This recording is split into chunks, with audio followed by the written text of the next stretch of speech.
Hey everyone, welcome back to another video here on DarkSec. I am Dark, and today we're going to be taking a look at the room Google hacking on TryHackMe. This room dives into explaining how search engines work and how we can leverage them and some of their special features to find hidden content that really shouldn't be publicly indexed on the web. That being said, we're going to go ahead and dive right into Task 1, Ye Olde Search Engine. Google is arguably the most famous example of search engines. I mean, who remembers Ask Jeeves? I certainly try not to. Now, it might be rather patronizing explaining how these search engines work, but there's a lot more going on behind the scenes than what we see.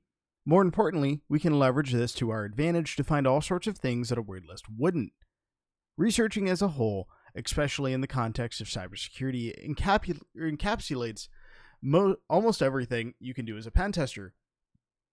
Maryland Oracle has created a fantastic room, and I have another video on this, on learning the attitudes towards how to research and what information you can gain from it exactly.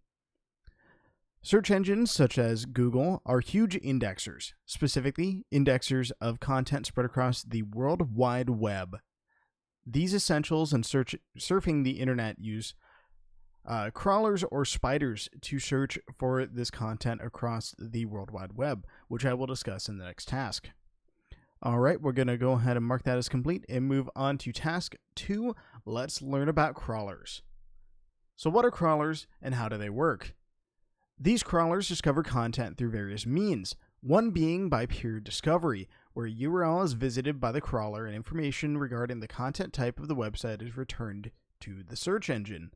In fact, there are lots of information modern crawlers scrape, but we will discuss this or how this is used later on. Another method crawlers use to discover content is following any and all URLs found from previously crawled websites, much like a virus in the sense that it will want to traverse/spread to everything it can. So that's called spidering specifically. We'll talk about that a little bit more. Let's visualize some things. The diagram below is a high-level abstraction of how these web crawlers work. Once a web crawler discovers a domain such as mywebsite.com, it will index the entire contents of the domain, looking for keywords and other miscellaneous information, but I will discuss the miscellaneous information later.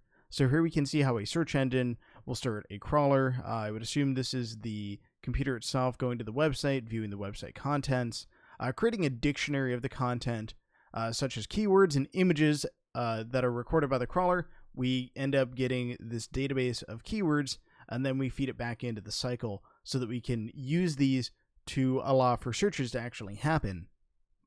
In the diagram above, mywebsite.com has been scraped as having the keywords apple, banana, and pear. These keywords are stored in a dictionary by the crawler, who then returns these to the search engine, i.e. Google. Because of this persistence, Google now knows that the domain mywebsite.com has the keywords apple, banana, and pear. As only one website has been crawled, if the user was to search for apple, mywebsite.com would appear. And again, that's because we have it as a keyword in here, and then that ends up going into a how often is that visited and some other algorithms that happen in the background. This will result in the same behavior if the user was to search for banana. As the index contents from the crawler report the domain as having banana, it will be displayed to the user. As illustrated below, a user submits a query to the search engine of pears. Because the search engine has only the contents of one website that has been crawled with the keyword of pears, it will be the only domain that is presented to the user. However, as we previously mentioned, crawlers attempt to traverse, termed as crawling, every URL and file they can find. Say if mywebsite.com has the same keywords as before, apple, banana, and pear, but also had a URL to another website named, aptly, anotherwebsite.com. The crawler will then attempt to traverse everything on that URL, the anotherwebsite.com, and retrieve the contents of everything within that domain respectively. So if it finds a URL, it's going to dive into it sort of how you would click into it as a normal user, and it's going to continue doing its spidering. This is illustrated in the diagram below. The crawler initially finds mywebsite.com, where it crawls the contents of the website, finding the same keywords apple, banana, and pear. As before, but it is additionally found an external URL. So here you can see that this cycle here Where we had it as one circle, it is now, it goes into this other circle, this subsection down here, where it says, hey, I've crawled this website. Now that I'm done with that, let me go see what's on that, and we can add more keywords to our database and giving us more potential options to return when a search is run. So once the crawler is complete on mywebsite.com, it'll proceed to crawl the contents of the website anotherwebsite.com, where the keywords tomatoes, strawberries, and pineapples are found on it. The crawler's dictionary now contains the contents of both mywebsite.com and anotherwebsite.com, which is then stored and saved within the search engine. And again, you can see how it's just this extended pattern where you, instead of just crawling one website, you crawl two now. So recapping. So to recap, the search engine now has the knowledge of two domains that have been crawled, mywebsite.com and anotherwebsite.com. Although note that anotherwebsite.com was crawled because it was referenced by the first domain, mywebsite.com. Because of this reference, the search engine knows the following about the two domains. So we can see that where we have our keywords that are indexed to their specific domains. And then you can see how this is illustrated below, where you have the keywords that are assigned to each domain down here. Now that the search engine has some knowledge about keywords, say if a user was to search for pears, the domain mywebsite.com will be displayed, as it is the only crawled domain containing pears. And you can see how it would go down this, and it would say, hey, I found pears right here, let me return this. And you can see how it does that here.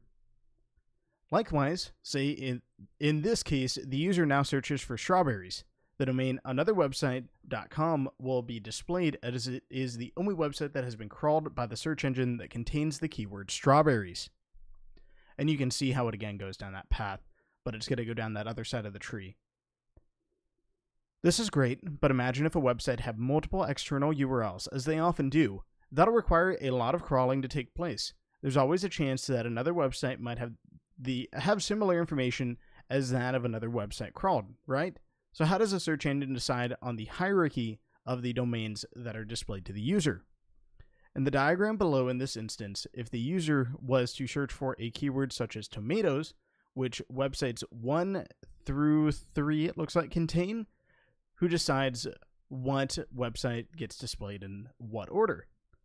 So here we can see a logical presumption would be that website 1, then website 2, then website 3 would be displayed in that order. But that's not how real-world domains work or are named. So who decides the hierarchy? Well, we're going to get to that in just a little bit. So name the key term of what a crawler is used to do. It should be index. What is the name of the technique that search engines use to retrieve this information about websites? I think this might be indexing. Let's try that. Hold on. We will see what we're looking for here. Crawling, I believe. There we go. What is an example of the type of contents that could be gathered from a website? I believe this is key terms. No, hold on. We'll give it just a moment. Keywords. There we go. Slightly off. Okay. Now we're going to go ahead and move on to task 3, which is going to be enter search engine optimization. So search engine optimization. Search engine optimization, or SEO as it's often shortened to, is a prevalent and lucrative topic in modern day search engines. In fact, so much so that entire businesses capitalize on improving a domain's SEO ranking. At an abstract view, search engines will prioritize those domains that are easier to index. There are many factors in how optimal a domain is, resulting in something similar to a point scoring system. To highlight a few influences on how these points are scored, factors such as how responsive your website is to different web browser types, so for example Google Chrome, Firefox, or Internet Explorer, and this includes mobile phones. If you don't have views for phones, it's not going to get as high of a score. How easy it is to crawl, or even if crawling is allowed, but we'll come back to this later, through the use of sitemaps. What kinds of keywords your website has. So in our examples, if the user was to search for a query colors, no domain will be returned as the search engine has not yet crawled a domain that has any keywords with or to do with colors. There's a lot of complexity in how the various search engines individually point score or rank these domains, including vast algorithms. Naturally, the companies running these search engines, such as Google, don't share exactly how the hierarchical view of domains ultimately ends up. Although, as these are businesses at the end of the day, you can pay to advertise or boost the order of which your domain is displayed. So find a good example of how websites pay to boost their domains and search listings. You can do this with Google. Google AdSense, if you go on the advertiser portal, it's very interesting what you can crawl through. If you look on YouTube ads as well, there is, I'm trying to think, there's a couple creators that have done videos on how specifically that process works. I want to say it's 3 clips or 2 clicks. Philip, another creator, he traditionally actually sticks to video game content or otherwise internet experimentation, has walked through the process of how you can pay for different impressions, how YouTube and Google will try to boost what, for example, if you wanted to have specific videos or have specific pages shown, it will try to prioritize what is getting the best results. There's a whole bunch of options. If you like data and number crunching, it is very interesting to dig through, and I definitely recommend it, as it's well worth your time. There are various online tools, sometimes provided by the search engine providers themselves, that will show you how optimized your domain is. For example, let's use SEO Site Checkup to check the rating of TryHackMe. And we can go on here, and we can do HTTPS tryhackme.com. Let's try that. And we'll go back. We'll come back to this in just a little bit.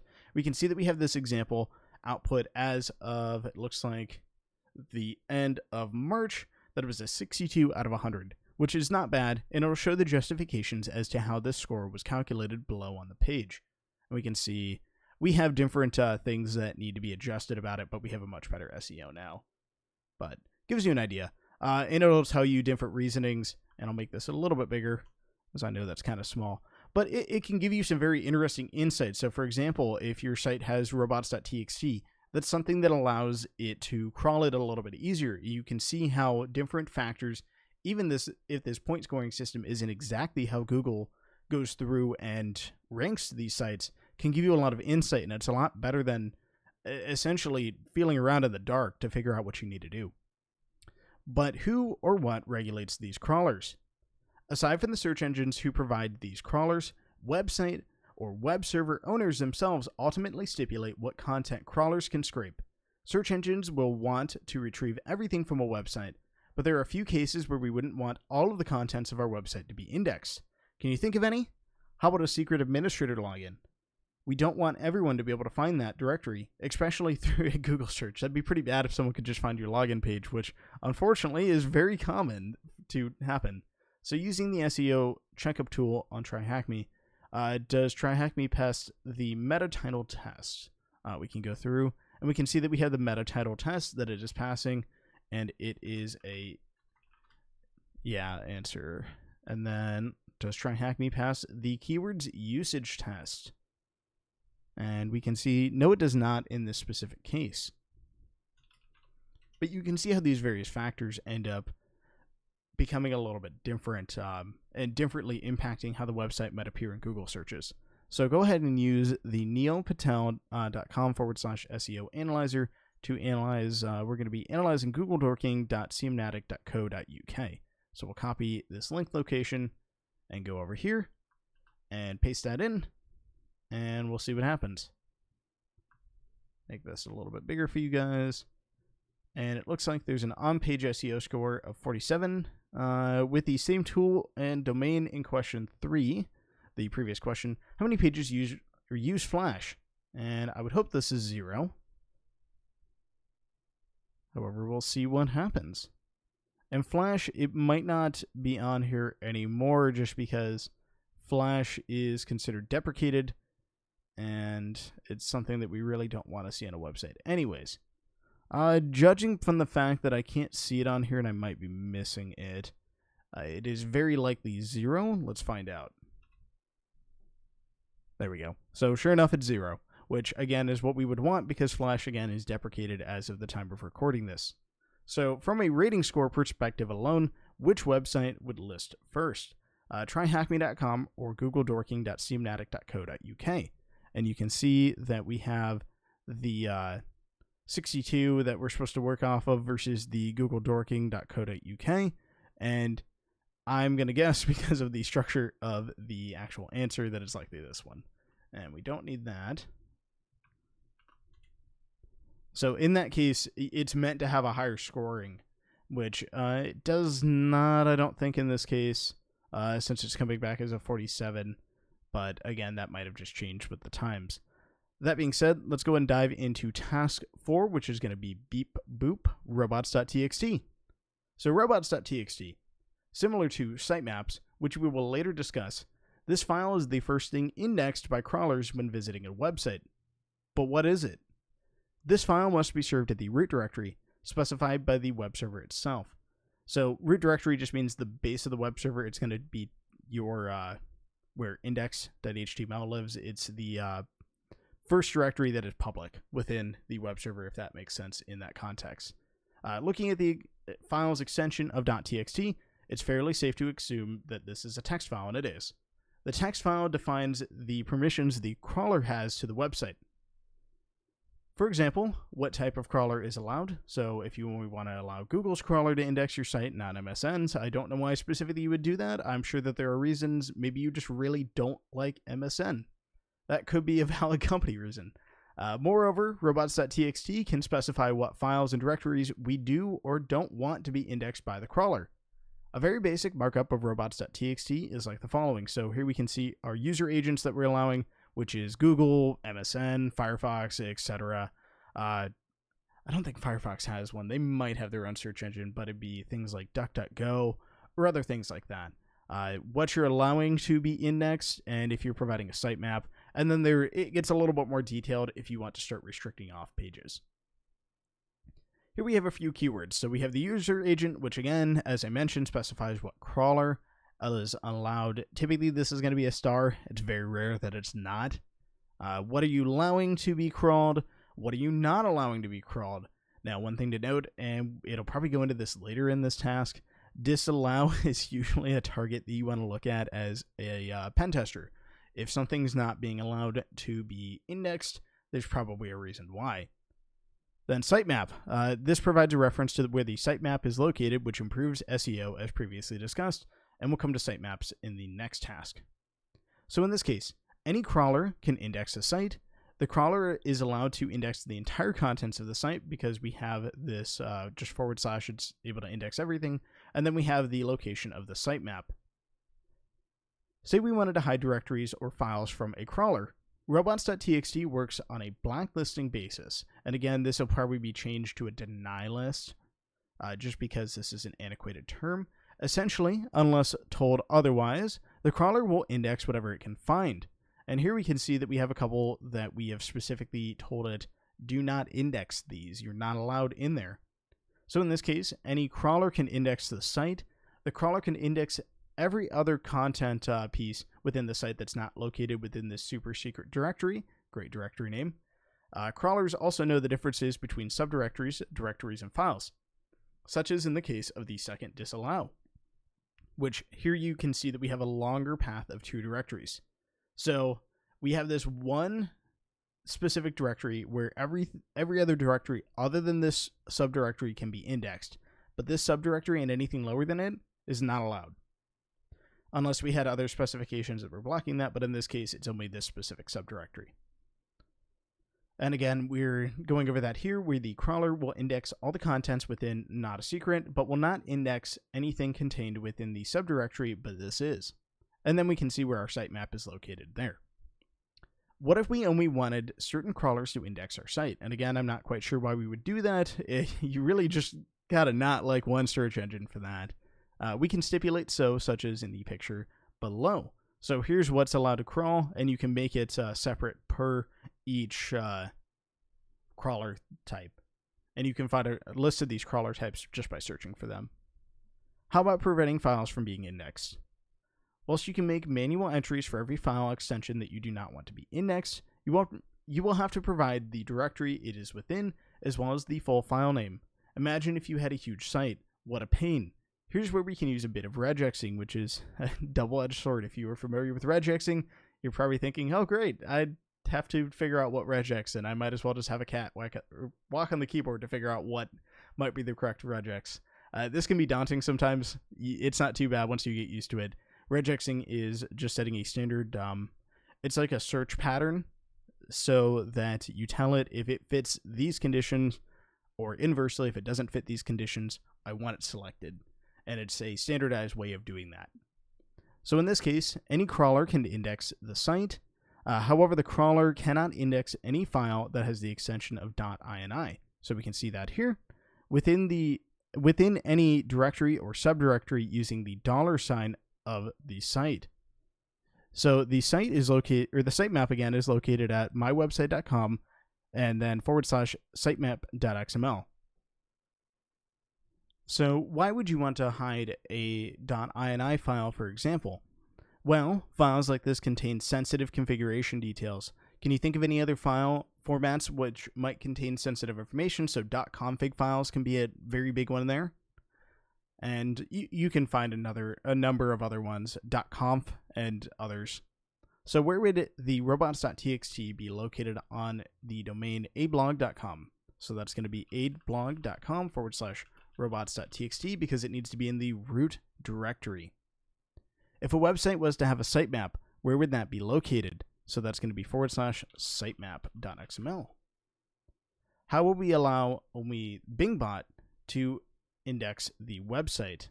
And then I believe that's user-agent. And then let me check up here. It should just be Bingbot.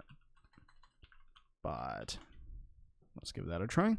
How would we prevent a crawler from indexing the directory don't index me? That'd be disallow and then don't index me. And then what is the extension of a Unix/Linux system configuration file that we might want to hide from crawlers?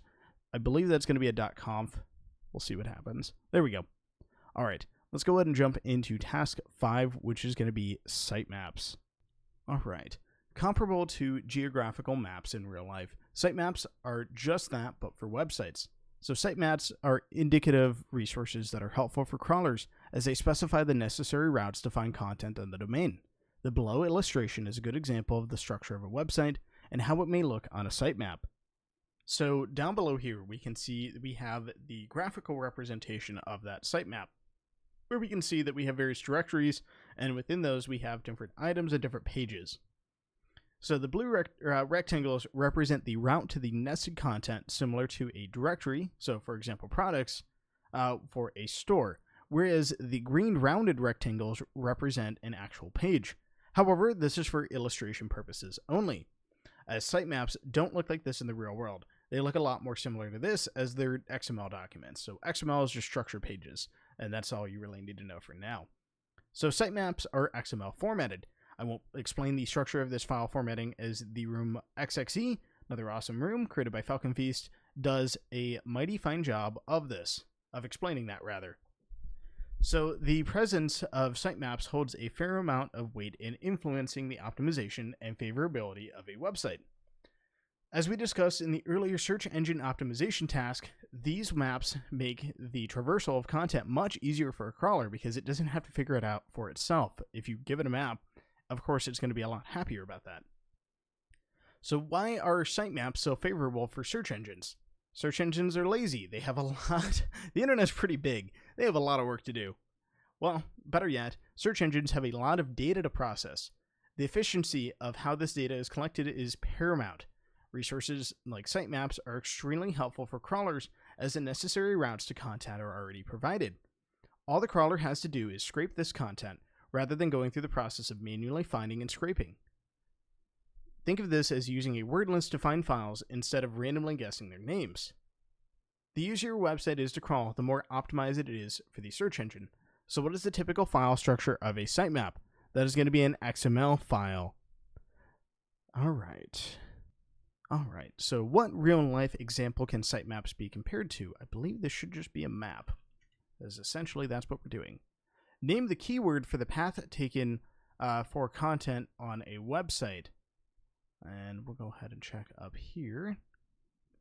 And that is going to be the route. Awesome. Let's move on to the sixth and final task. What is Google Dorking? So using Google for advanced searching.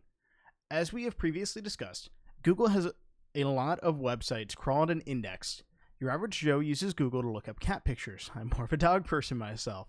Whilst Google may have many cat pictures indexed ready to serve to Joe, this is a rather trivial use of the search engine in comparison to what it can be used for. For example, we can add operators such as that from programming languages to either increase or decrease our search engine results, or perform actions such as arithmetic. Google actually has a calculator built in, which is really nice. You can do a bunch of nice stuff with that, especially if you just want to pull that up. You already are in your web browser and don't want to use your computer's calculator. Say if we wanted to narrow down our search query, we can use quotation marks. Google will interpret everything between these quotation marks as exact and only return the exact phrase provided, rather useful to filter through the rubbish that we don't need, as we have done so below. So here we want specifically the American Psycho poster for the movie with older movie there, rather than searching for just American Psycho, as that sometimes will get you the right results. It's going to get you a lot more, but this makes it a packaged phrase rather than just a bunch of individual words that it's going to be searching for. So refining our queries, we can use terms such as site, such as bbc.co.uk, and a query such as GCHQ News to search the specified site for a keyword we have provided to filter out content that may be harder to find otherwise. For example, using the site and query of BBC and GCHQ, we have modified the order of which Google returns the results. In the screenshot below, searching for GCHQ News returns approximately a little over 1 million results from Google. The website that we want is ranked behind GCHQ's actual website. But we don't want that. We wanted bbc.co.uk first. So let's refine our search using the site term. Notice how in the screenshot below, Google returns with much fewer results. Additionally, the page we didn't want has disappeared, leaving the site that we actually wanted. So with that, we actually filtered out things like this because we don't care about anything from that site, not for the purposes of this query. See, but we didn't want that. We wanted bbc.co. Okay, never mind. We did get that. Of course, in this case, GCHQ is quite a topic of discussion, so there'll be a load of results regardless. So what makes Google Dorking so appealing? First of all, and the most important part, it's legal. It's all indexed, publicly available information. However, what you do with this is where the question of legality comes into play. A few common terms we can search and combine include term. So we have the term, action, file type, which is going to be search for a file using its extension. So for example, PDF. We have cache, which is view Google's cache version of a specific URL. In title, which specifies that a specific phrase must appear in the title of the page, and then you have many more. For example, let's say we wanted to use Google to search for all PDFs on bbc.co.uk. So here we can see we have a site filter, and then we have a file type filter to search for PDFs on this site. And here we can see that we have PDF, this filter here, applied. Very cool. So great, now we've refined our search for Google to query for all publicly accessible PDFs on bbc.co.uk. You wouldn't have found files like this Freedom of Information Request Act file from a word list. Here we use the extension PDF, but can you think of any other file formats of sensitive nature that may be publicly accessible? Often unintentionally.